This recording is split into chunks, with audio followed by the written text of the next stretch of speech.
जय श्री श्याम, जय मनोनाथ धाम। आप सभी श्याम भक्तों का स्वागत है एक नई वीडियो में, एक ताज़ा अपडेट के साथ। तो इस वाली वीडियो में हम बहुत सारी महत्वपूर्ण जानकारियां उन भक्तों के लिए देने वाले हैं जो भक्त 12 सितंबर से लेके 25 सितंबर या 30 सितंबर तक आना चाहते हैं या फिर आ रहे हैं। वो हो जाएं सावधान, क्योंकि दोस्तों महाराज जी कब कब धाम पर बैठेंगे और कब कब धाम पर नहीं बैठेंगे, कौन से दिन धाम पर बैठते हैं और क्या क्या सावधानियां आपको यहाँ पे आकर बरतनी है, क्या क्या चीज़ें आपको करनी है, क्या क्या चीज़ें नहीं करनी है, कहाँ पे आपको ठहरना है, कहाँ पे आपको खाना खाना है, कैसे आपको यहाँ पे लाइन में लगना है, कैसे यहाँ पे आपको टोकन प्राप्त करना है जिससे कि आपको लाइन में ना लगना पड़े। बहुत सारी महत्वपूर्ण जानकारियां इस वाली वीडियो में आपको मैं देने वाला हूं। बस आपको करना क्या होगा, वीडियो को शुरू से लेकर एंड तक देखना है, काट काट के नहीं देखना है, बीच में छोड़ के नहीं देखना है। तो चलिए दोस्तों वीडियो को शुरू करते हैं। सबसे पहले तो यहाँ पे हम जान लेते हैं कि काफ़ी भैया कमेंट करते हैं कि मनोनाथ धाम पड़ता कहाँ है। तो हम आपको बता दें, मनोनाथ धाम उत्तर प्रदेश राज्य के बरेली जिला में पड़ता है। यानी कि बरेली आपको सबसे पहले आना है, उसके बाद आंवला आना है, उसके बाद यहाँ पे आपको मनोनाथ धाम पहुँचना है।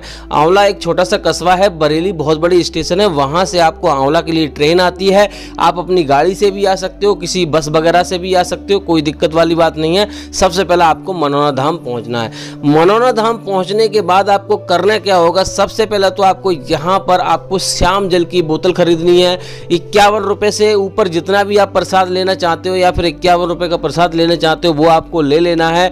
उसके बाद दोस्तों यहाँ पर आपको मंदिर की लाइन में लगना है। यहाँ पे 2 लाइनें लगती हैं, एक मंदिर की लाइन लगती है और एक मान लो महाराज जी की लाइन लगती है। तो आपको यहाँ पे सबसे पहले मंदिर की लाइन में आपको लगना है, क्योंकि मंदिर के दर्शन पहले करने होते हैं। एक चीज़ आपको विशेष ध्यान रखनी है कि जो भी यहाँ पे प्रसाद ले रहा है, जो भी यहाँ पे श्याम जल की बोतल ले रहा है, उसको स्नान करना अनिवार्य है। वो स्नान करके ही ये सारी चीज़ें करे। अगर मरीज आपका मान लो उस स्थिति में नहीं है तो उसको क्या करना है, आपको किसी स्वस्थ व्यक्ति से आपको ये श्याम जल की बोतल और 51 रुपये का जो प्रसाद आप ले रहे हो वो आपको खरीदवाना है। और साथ में आपको धागा भी आपको खरीदवा लेना है, जो कि मंदिर में थान के पास बांधा जाता है। जो मन्नत वगैरह मांगते हैं लोग, उसके लिए धागा बांधा जाता है। तो सबसे पहले आपको मंदिर के दर्शन करने सुबह 4 बजे से लाइन लगना शुरू हो जाती है। काफ़ी भैया कमेंट करते हैं कि प्रसाद कहाँ पे चढ़ाना है, तो हम आपको बता दें प्रसाद आपको मंदिर में ही चढ़ाना है और कहीं नहीं चढ़ता है। अब दोस्तों बात कर लेते हैं, आपको मंदिर के बाद आपको दर्शन करने के बाद कैसे क्या करना है। सबसे पहले आपको महाराज जी की लाइन में आपको लग जाना है। महाराज जी की भी लाइन सुबह 4 बजे से लगना शुरू हो जाती है, मंदिर की भी लाइन सुबह 4 बजे से लगना शुरू हो जाती है। अगर आपने वहाँ पर रह के आपने मंदिर के दर्शन एक दिन में कर लिए, उसके बाद आप महाराज जी के दर्शन करना चाहते हैं तो इस प्रकार से भी कर सकते हो। और जिन भैयों के पास समय नहीं है वो ये भी कर सकते हैं कि उसी दिन यहाँ पे मंदिर के दर्शन करने के बाद जल्दी जल्दी आप यहाँ पे महाराज जी की लाइन में भी लग सकते हो। अगर यहाँ पे सुबह में अगर आप पहुँचोगे या अपनी ट्रेन वगैरह किसी से आ रहे हो तो ऐसे आप बुक कीजिए, ऐसे आइए जैसे कि आप सुबह में यहाँ पहुँचो। अगर आपके पास समय नहीं है तो यहाँ पे सबसे पहले मंदिर की लाइन दर्शन करने के बाद आपको महाराज जी की लाइन में लग जाना है। सुबह 8 बजे से लेके 9 बजे के बीच में महाराज जी धाम पर बैठते हैं। सुबह 7 बजे यहाँ पे आरती होती है और दोस्तों यहाँ पे 3 शिफ्टों में महाराज जी बैठते हैं। सुबह 9 बजे से लेके 11:30 बजे, 12:30 बजे, 1 बजे तक कभी कभी महाराज जी बैठते हैं। यानी कि उठने का कोई समय नहीं होता है, बैठने का तो समय होता है लेकिन उठने का कोई समय नहीं होता है। तो और दोस्तों शाम को यहाँ पे लगभग 10-11 बजे तक महाराज जी बैठते हैं। तो यहाँ पे शिफ्टों में बैठते हैं, तो ये चीज़ आपको ध्यान में रखनी है। और यहाँ पे 50-50 लोगों की टोलियों को यहाँ पे महाराज जी देखते हैं। तो इस प्रकार से यहाँ पे महाराज जी देखते हैं। अब दोस्तों बात कर लेते हैं, यहाँ पे काफ़ी भैया कमेंट करते हैं कि हमारी मनोकामना पूरी नहीं हुई। कई बार हम यहाँ पे आ चुके हैं और हमारी मनोकामना पूरी नहीं हुई। तो हम आपको बता दें, उन्हीं लोगों की मनोकामना पूरी नहीं होती जो सच्चे मन से अर्जी नहीं लगाते। यानी कि घर से चलते हुए वो ये सोच लेते हैं कि शायद हमारी मनोकामना पूरी होगी या नहीं होगी। तो आपके मन में ये विचार बिल्कुल भी नहीं आना चाहिए। आपके मन में आस्था पूरी होनी चाहिए, क्योंकि दोस्तों यहाँ पर कोई डॉक्टरों के जरिए इलाज नहीं होता। हाँ, हालांकि छोटी मोटी यहाँ पे दवाइयाँ दी जाती हैं, महाराज जी के जरिए अस्पताल उनका बना हुआ है, लेकिन यहाँ पर ये नहीं है कि डॉक्टरी इलाज होता हो। यहाँ पर सिर्फ परमात्मा की जो कृपा होती है, परमात्मा की कृपा होती है, खाटू श्याम महाराज की कृपा होती है। तो ये चीज़ आपको ध्यान में रखनी है। और बड़ी से बड़ी बीमारियां, कैसी भी बीमारियां हो, काफ़ी भैया कमेंट करते हैं कि हमारी ये समस्या है, हमारी वो समस्या है। तो आपको ये बिल्कुल नहीं सोचना है कि हमारी समस्या ठीक नहीं होगी। किसी भी प्रकार की समस्या आप लेकर आइए, आपको यहाँ पे समाधान आपको मिल जाएगा।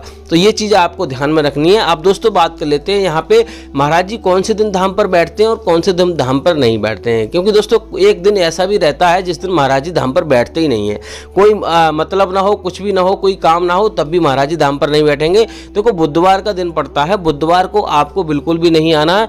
बुधवार को जब भी आप आ सकते हो, कोई एकादशी का त्योहार हो, कोई बड़ा त्योहार हो, लेकिन तब भी उस दिन आपको आशीर्वाद तब भी नहीं मिलेगा। सिर्फ महाराज जी धाम पर आपको मिल जाएंगे और आशीर्वाद आपको नहीं देंगे।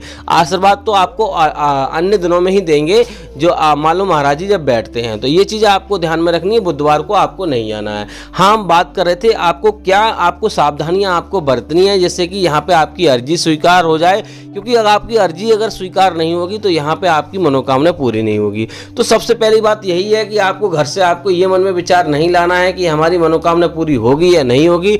और एक चीज़ आपको और ध्यान रखनी है, जिन लोगों के साथ पुण्य होते हैं, यानी कि पुण्य जिनके साथ होते हैं उनकी मनोकामना जल्दी पूरी होती है, और जिनके साथ पुण्य नहीं होते उनकी मनोकामना जल्दी पूरी नहीं होती है। क्योंकि हम अपने जीवन में जाने अनजाने में हर कोई पाप कर बैठता है। मैंने भी पाप करे होंगे, आपने भी किए होंगे। तो इस प्रकार से जाने अनजाने में हमसे बहुत सारे पाप हो जाते हैं। इसके चलते हुए यहाँ पे किसी किसी की मनोकामना जल्दी पूरी हो जाती है और किसी किसी की मनोकामना यहाँ पे थोड़ा सा टाइम लगता है, लेकिन हो जरूर जाती है अगर उसकी आस्था पक्की है तो ये चीज़ आपको ध्यान में रखनी है। काफ़ी भैया कहते हैं कि हम ऑनलाइन जल मंगा लें, तो ऑनलाइन जल हाँ आपको बिल्कुल भी नहीं मंगाना है। मैंने कई वीडियो में आपको बताया है और फिर से मैं बता रहा हूँ कि आपको ऑनलाइन जल नहीं मंगाना है।